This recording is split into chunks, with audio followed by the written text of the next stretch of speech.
दादू जी का प्रचार जो है वो टीवी में नहीं है और इतना ज्यादा पढ़ाया भी नहीं जाता।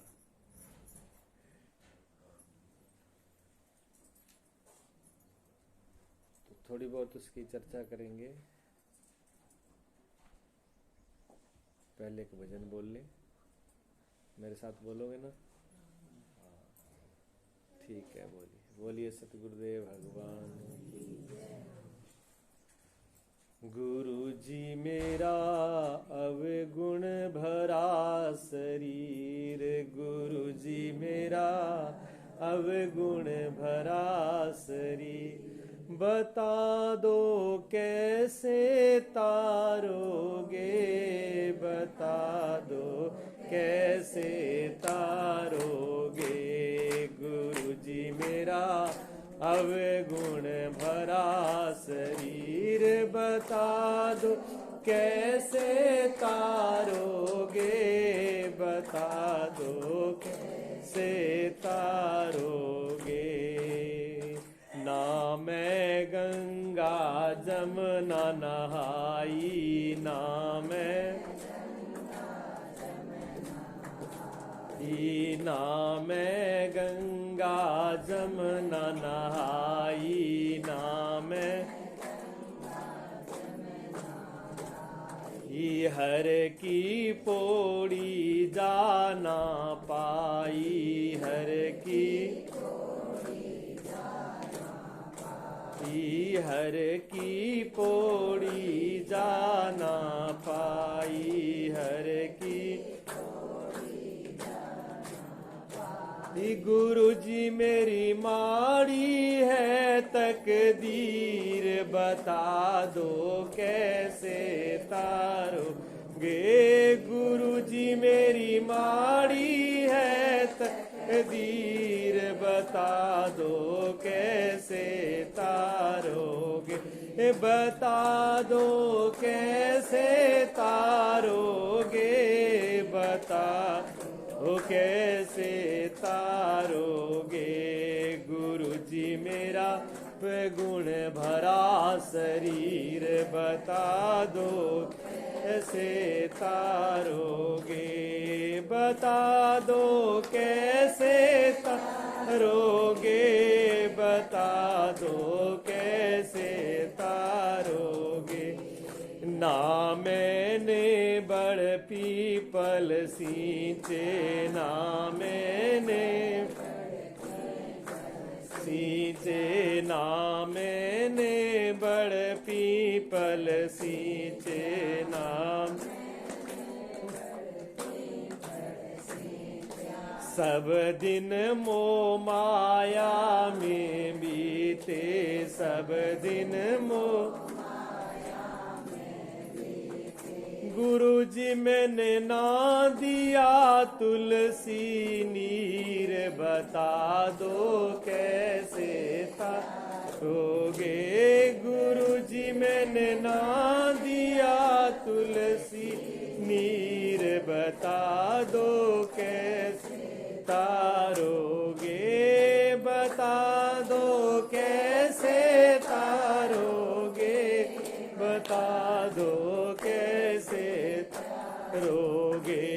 गुरु जी मेरा अवगुण भरा शरीर, बता दो कैसे तारोगे, बता दो कैसे तारोगे, बता दो कैसे तारोगे। ना मैंने मंदिर तीर्थ नहाए, ना मैंने ना मैंने मंदिर तीर्थ नहाए, ना मैंने ना पितरों के शीश झुकाए, ना पितरों के शीश झुकाए। गुरु जी मुझे कुछ तो बता दो तकबीर कैसे तारोगे। गुरु जी मुझे कुछ तो बता दो तकबीर कैसे तारोगे गुरु जी, कैसे तारोगे गुरु जी, कैसे तारोगे गुरु जी। मेरा अवगुण भरा शरीर बता दो कैसे तारोगे हे गुरु जी। मेरा अवगुण भरा शरीर बता बता दो कैसे तारोगे, बता दो कैसे तारोगे। भूखे को जल पान दिया ना, भूखे को जल पान दिया ना, निर्धन को मैंने दान दिया ना,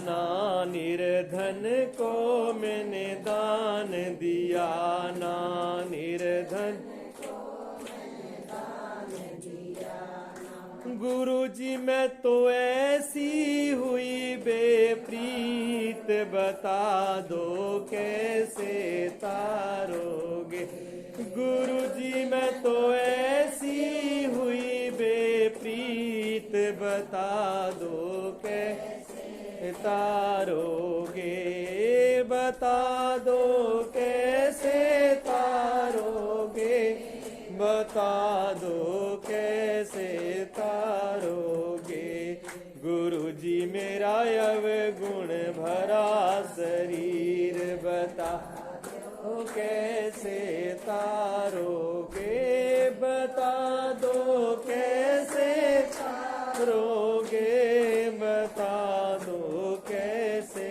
तारोगे। नाम राधा मीरा बाई, नाम राधा ही, नाम राधा मीरा बाई,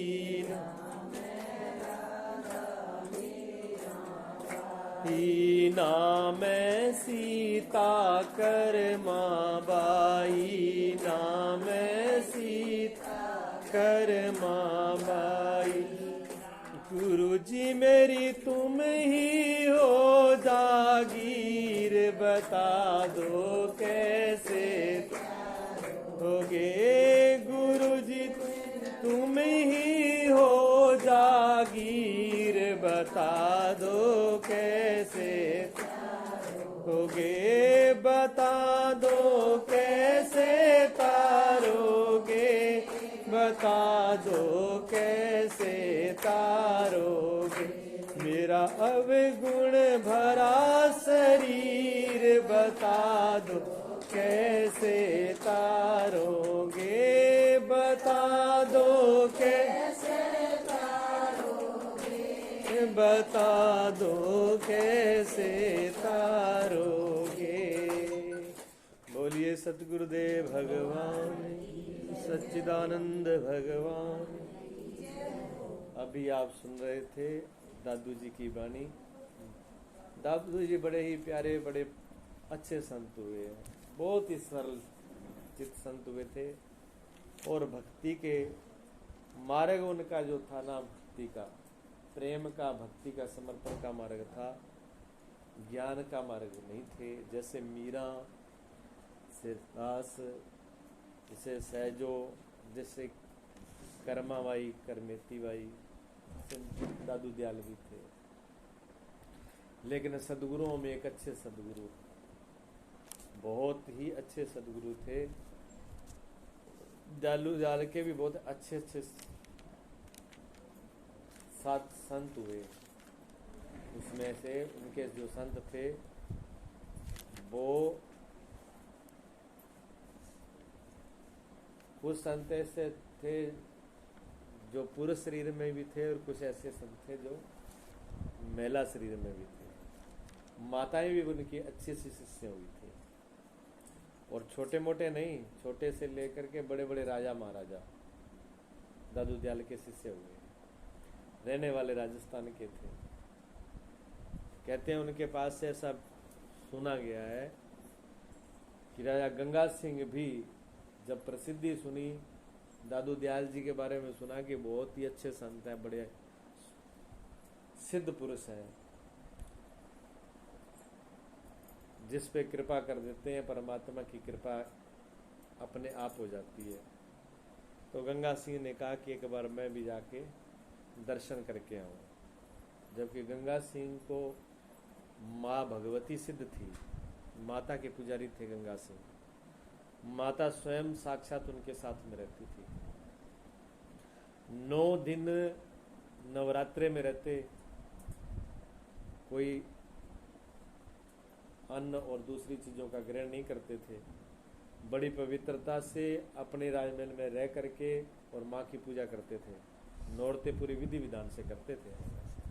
ऐसे और भी कई राजा हुए हैं, उनमें गंगा सिंह जी का नाम है। एक बार गंगा सिंह से अंग्रेजों ने परीक्षा ली। गंगा सिंह की, ये बहुत बड़ा योद्धा है, ये कभी हारता नहीं है। अंग्रेज लोग बड़े दिमाग से काम लेने वाले थे, सीधे लड़ते नहीं थे। किसी को मारते भी थे तो बड़ी युक्ति से, उसी के हथियार से वो मर जाए। तो गंगा सिंह के सामने अंग्रेजों का लड़ने की दम नहीं थी, ताकत नहीं थी।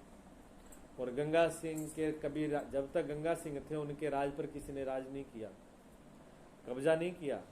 गंगा सिंह ने ही अपना राज किया। जब तक वो जिंदा रहे तब तक किसी भी विदेशी आदमी की, मुगल की, अंग्रेजों की हिम्मत नहीं पड़ी कि वो आकर के गंगानगर पे चढ़ाई कर दे। आज तक किसी ने चढ़ाई नहीं करी। तो उन्होंने कहा कि गंगा सिंह, तुम सोचते हो तुम बहुत बड़े बहादुर हो, शेर का शिकार कर लेते हो। गंगा सिंह ने कहा, प्रभु की कृपा है, मैं कुछ नहीं कर सकता। कहते नहीं, हमने सुना आप शेर का शिकार कर लेते हो, एक बार आप शेर का शिकार करके दिखाओ। मैं गंगा सिंह राजा था, उनको राजा को ललकारा, छत्री था। उन्होंने कहा कोई बात नहीं, अगर ऐसी इच्छा है तो कोई बात नहीं, कर लेंगे। तो गंगा सिंह, एक बहुत बड़ा पिंजरा बनाया गया, उसके अंदर खूंखार शेर को उसके अंदर छोड़ा गया और गंगा सिंह को उसके अंदर तलवार दे करके गंगा सिंह को उसके अंदर वाड़ दिया। तो गंगा सिंह माँ भगवती को स्मरण करके और उस शेर के सामने खड़े हो गए। जैसे उन्होंने तलवार म्यान में निकाली बाहर, तो अंग्रेजों ने धोखा किया, तलवार नहीं थी, लकड़ी का डंडा था। तलवार उसमें थी नहीं, सिर्फ लकड़ी का डंडा लगा हुआ था। जैसे उन्होंने निकाली तो हाथ में तलवार तो थी नहीं, उधर सामने शेर, खूंखार शेर था, वो छलांग लगाकर गंगा सिंह की तरफ आया। अब तलवार तो थी नहीं जो चलाता, लेकिन गंगा सिंह हारा नहीं, मन से नहीं हारा। उसने माँ को स्मरण करके भगवती को और शेर का जुबाड़ा पकड़ लिया ऐसे दोनों हाथों से, और दोनों जुबाड़ों को ऐसे फाड़ के अलग अलग कर दिया। जैसे ऐसे फाड़ करा, अंग्रेज लोग घबरा गए, पसीना छूट गया, भाज गए वहां से अंग्रेज। एक बड़ा अफसर था अंग्रेजों का, वो आया, उसने कहा महाराज वो तो ठीक है आपने किया, पर आपके पास एक उस जंगले के अंदर एक छोटी सी कन्या कौन खड़ी थी? गंगा सिंह ने कहा उससे तुम्हें क्या लेना देना है? वो कन्या नहीं थी, वो सबकी माँ थी, वो इस दुनिया की माँ है। वो मैं शेर को मारने वाला नहीं, शेर को मारने वाली तो वही थी। उसके सामने शेर क्या करेगा? गंगा सिंह जी ऐसे थे, अच्छे धार्मिक थे, और वो आज भी प्रभाव है। आज भी बॉर्डर है गंगानगर की पाकिस्तान के साथ, आज भी बम गिरते हैं। गंगानगर के ऊपर आज तक बम नहीं गिरा, कुदरती गिरा है तो अभी तक फटा नहीं। जहाँ तो इधर गिरेगा, जहाँ उधर गिरेगा, गंगानगर पे आज भी बम नहीं गिरता, उसी माता की कृपा से। और उससे आगे एक जैसलमेर के पास में माता का मंदिर है, छोटा सा, मैं देख के आया था। वहाँ सन 47 और 65 के अभी तक बम पड़े हैं। पाकिस्तान वाले बम गिरते हैं, वो चलते नहीं है, और इधर वाला वो बम उखाड़े, उसी बम को उठा के उधर फेंक दे तो वो चल जाता है। वहाँ माता की ऐसी कृपा है। मंदिर छोटा सा, फौजी करते हैं पूजा, आज भी करते हैं, और आज भी ऐसा ही होता है वहाँ पर। ये दिव्य शक्तियाँ रही हैं भारत के अंदर। ये भूमि ऐसी नहीं है, ये दिव्य भूमि है, यहाँ संतों की कमी नहीं, दिव्य शक्तियों की कमी नहीं है। तो गंगा सिंह जो है, जब सुनी दादू दयाल के बारे में, ऐसे ऐसे सिद्ध संत है, तो कहते हैं मैं दर्शन के लिए जाता हूँ। तो गंगा सिंह दर्शन करने के लिए गए, घोड़े पर सवार होकर के। आश्रम में देखा, इधर उधर कोई दिखाई नहीं दिया। एक माली जो है इतना कंगोछा पहने हुए थे, शरीर से उगाड़े थे। एक माली जो शरीर पर कोई कपड़ा नहीं था, इतना बस सिर्फ गोडे तक एक अंगोछा बांध रखा था, तौलिया जैसे होता है। एक टूटा सा डब्बा हाथ में था और पौधों को पानी दे रहे थे। गंगा सिंह ने आवाज लगाई, कोई है? कोई नहीं बोला। सामने माली था। माली से पूछा, है माली, दादू दयाल कहाँ है? कि साहब देख लो, मुझे पता नहीं है। उसने द्वारा कहा, अरे तुम यहाँ पर आश्रम में रह रहा है, पौधों को पानी डाल रहा है, मालीगिरी कर रहा है, और तुझे ये पता नहीं दादू दयाल कहाँ है? मूर्ख। उन्होंने कहा, साहब देख लो, मुझे पता नहीं है। तो चल, कहीं का मूर्ख ना। घोड़े पे खड़े खड़े ही उस माली को एक लात मारी और गंगा सिंह वापस मुड़ गए। जैसे ही मुड़ करके थोड़ी देर किला 2 किला बाहर आए, गांव के लोग, राजधानी के लोग दादू जी के दर्शन करने के लिए जा रहे थे। सुबह का वक्त था। सारे लोगों ने प्रणाम किया राजा को। राजा, आज आप इधर? कि मैं तो दादू जी के दर्शन करने आया था। अच्छा स्वामी, हो गए दर्शन आपको? नहीं, दर्शन नहीं हुए। क्यों? वहां कोई था नहीं। एक माली जो है वो पौधों को पानी दे रहा था। गांव के लोगों ने कहा, महाराज माली तो यहाँ कोई रहता नहीं है, कि दादू दयाल के अलावा कोई रहता ही नहीं यहाँ पर। क्या नहीं, हमें तो कोई दिखाई नहीं दिया। क्या वो जाते ही नहीं कि आश्रम में रहते हैं और माली कोई नहीं है? कि चलो हमारे साथ देख। गांव वालों ने वापिस मोड़ लिया। राजधानी के लोग सामने वो पौधों पे फूल जो जल डाल रहे थे। राजा ने कहा, वो सामने वो माली था। उन्होंने कहा, महाराज वो माली नहीं है, दादू दयाल वही है। राजा का पसीना छूट गया। हाँ, राजा का पसीना छूट गया। उसने कहा, इतना बड़ा अपराध हो गया, मैंने जो है एक संत को जो है लात मार दी, और इसका परिणाम क्या होगा? कितना बड़ा श्राप देंगे, कितना बड़ा मेरे को उसका मिलेगा दंड। राजा वहीं से घोड़े से नीचे उतर पड़ा। गेट पर से ही मुकुट उतार के नीचे रख दिया, जूती उतार दी, दुपट्टा घेर दिया, खुले बाल, लंबा लेट गया। जा करके दादू जी के चरणों में लंबा लेट गया। स्वामी जी माफ करो, मैं मूर्ख हूँ, अज्ञानी हूँ, मुझको माफ कर दो, मुझे पता नहीं था, मैंने अनजाने में आपका अपराध किया है। दादू दयाल जोर से हंस पड़े। जोर से हंसे दादू दयाल। उन्होंने कहा, ए राजन, ये जो माताएं हैं ना, बेटियां जो है, ये 1 टके की हांडी लेती है, उसको भी ठोक ठोक करके लेती है, उसको भी ठोक बजा करके बजाती है। 1 टका मोल करना है, उसको भी ठोक चारों तरफ से ठोकती है। कहीं कच्ची तो नहीं है, कहीं टूटी फूटी तो नहीं है। तू तो मुझे गुरु बनाने के लिए आया था, तो गुरु को ठोक बजा तो लेने में क्या बुराई है? कोई और कमी रहेगी तो थोड़ा और ठोक बजा ले, कोई कच्चा तो नहीं है गुरु। उन्होंने कहा, महाराज बहुत अपराध। राजा रोने लगा। दादू दयाल ने कहा, नहीं, तुम्हारा कोई अपराध नहीं है, तुम्हारा कोई। उन्होंने, उठो तुम।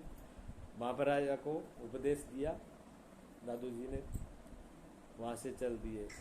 ऐसे दादू दयाल जो थे, उनके जीवन में बहुत सी घटनाएं हुई थी। वो सिद्ध पुरुष थे, जिस पे दृष्टि डाल देते।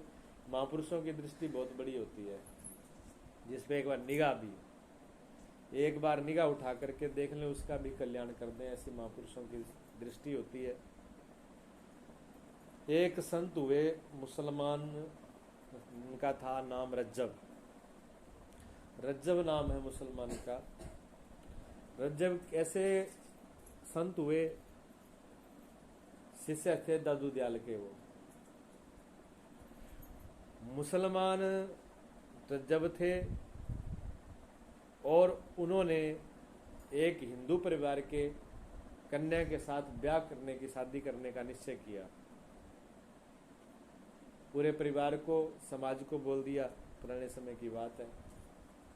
रज्जब ने कहा कि अगर मुझे शादी करवानी है तो उसी कन्या से करवानी है, उसी लड़की से करानी है, क्योंकि मैं उनको दिल से चाहता हूँ और किसी से कोई मुझे मतलब नहीं है। अपने माता पिता को, परिवार को, सभी लोग को, समाज को उन्होंने बोल दिया भी मेरी शादी करना तो वह नहीं, तो मैं कोई दिक्कत नहीं, मैं ऐसे रहूंगा। पहले तो समाज में वाद विरोध हुआ।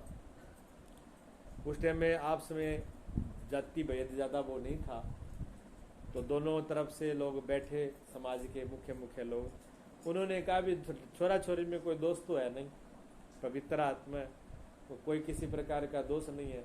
अगर वो एक दूसरे के साथ रहना चाहते हैं तो देखो, कन्या तो किसी के घर पे रहनी है, तो क्यों ना दोनों का सारे परिवार के गांव के मिलके इनकी शादी तय कर दे। तो हिंदू मुसलमान सब राजी हो गए, दोनों परिवार से राजी हुए। राजी होकर के उनकी ब्याह तय कर दिया। भी कोई बात नहीं, हम पूरा गांव इस बात से सहमत हैं भी तुम्हारा पवित्र प्रेम है, तुम्हारी पवित्रता को देख करके, तुम्हारी निर्दोषता को देख करके हम सब लोग खुश हैं। या कम से कम तुम्हारे अंदर इतनी पवित्रता है और कोई भाव आपने किसी को छुपा के नहीं रखा। माता पिता पूरे समाज के सामने आपने जैसी बात थी वैसे बोल दी, कोई समाज को नीचे दिखाने वाला काम नहीं किया।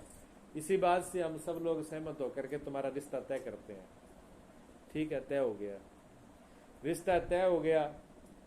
दादू दयाल के बारात का समय टाइम आ गया। दादू तो उसका क्या नाम, रज्जब का, रज्जब को घोड़े पर सजाया गया, बिठाया गया, जैसे रीति रिवाजें होती हैं। एक दिन के लिए तो दुल्ला राजा बना ही देते हैं, चाहे झूठा मोटा ही सही। असल में होता है तो झूठा मोटा ही है, सच्ची तो क्या होता है। अब सच्चा हो तो राजा बन नहीं जाए। कहते थे दुल्ला राजा, वो तलवार पकड़ा देते हैं। तो बड़ी मंड के सुनी करके जहाँ से भी राजा के हाथ में तलवार होती है ना, तलवार ही पकड़ा देते हैं। किराए पे घोड़ी भी करके ले आते हैं। थोड़े से 2 घंटा 4 घंटा खाते थे, घोड़ी तो करके ले आवा, ये कराएगी, किराए की घोड़ी ले आके बिठा देंगे। बैंड बाजे वाले भी किराए पर आते हैं, मुकुट भी बांध देते हैं, सेहरा भी बांध देते हैं, नाचने गाने वाले। मतलब एक बार पूरा राजा बना देते हैं, फिर तो पूरी जिंदगी भीख मांगनी है, पर एक बार राजा बना देंगे।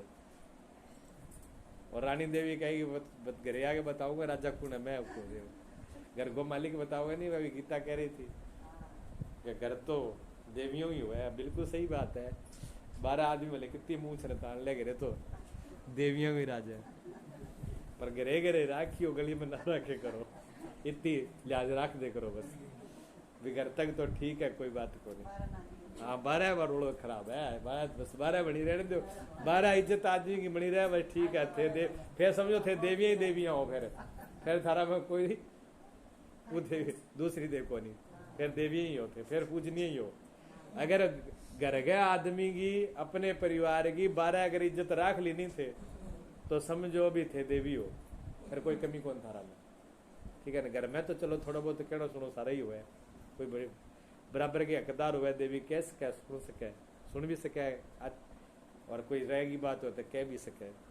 और गुस्सो काटेगी तो कई बार तो काटेगी, घर वाले भी काटेगी, वो भी जय जी है, कोई नजायज को नहीं। थोड़ा बहुत तो गुस्सा भी काट सके, पर गली में आए काटने लागे जज तो थोड़ा सो आदमी सोचा भी जावा घटा है। तो वो शादी कर दी, तय हो गया टाइम तय हो गया जी। घोड़े पे बिठा करके ले गए, 200-250 बराती साथ में थे। तो जहाँ स्वागत करते हैं ना, गांव से बाहर कांकड़ में बरातियों का स्वागत होता